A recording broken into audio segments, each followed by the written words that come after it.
Hello there. Let's see, what class am I talking to? We'll start with Intro to Digital Art. Good day. Welcome to Intro to Digital Art. I'm Mr. Korb.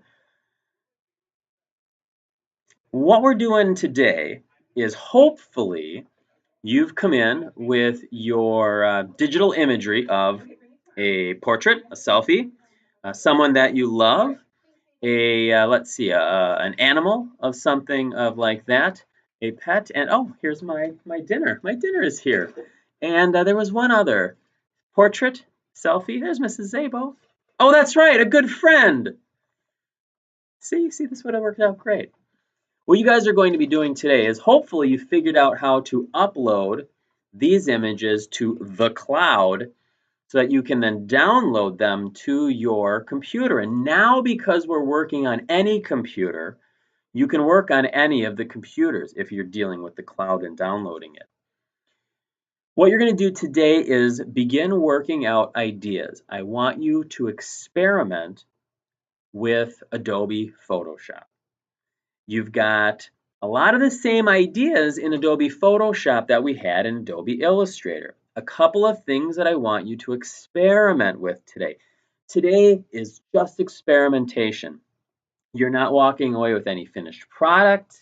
You're not walking away with any failures. Well, you might walk away with some successes and you might have some struggles, but really what we're working on is simply learning how to use the program. Along the left side of the screen, you're going to have your toolbars. And so I want you to start playing around with things like the pen tool, the pencil tool, the paintbrush tool. I want you to explore that bar across the top of the screen. What kind of pull-down menus are there? In the cropping tool, one of the tools looks like, it's kind of like this, and it's got a line through the middle. That's your cropping tool.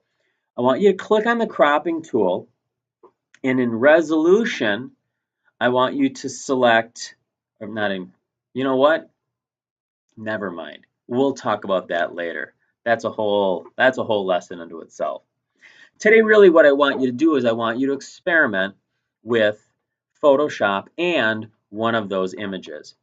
One thing that you do have to work on is layers.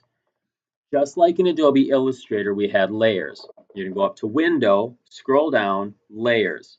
Create a new layer for every portion of the image you're experimenting with. If you're doing eyes, have a layer for eyes. If you're doing a mouth, have a layer for mouth. Background, have a layer for the background, because then you can move these layers around and play around with it. The other part about layers is make sure that you are labeling them. Make sure that you've got some labels for them. So today is essentially just a good, solid hour and a half of experimenting with Adobe Photoshop. When I come back Tuesday, there's going to be a lot of information I'm going to share with you. So be ready for that. Other than that, that's all I got. That's all I've got. Great. Please make sure that at the end of the period, end of the block, you save your edited image.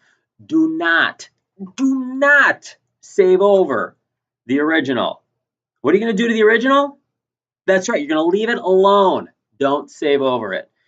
And otherwise, that's about all I can think of. So upload your images to the cloud, download to the desktop while you're working through Photoshop, work through Photoshop, save as a PSD Photoshop document, and then re-upload to the cloud so that when I come back and see you, I can see what you've got.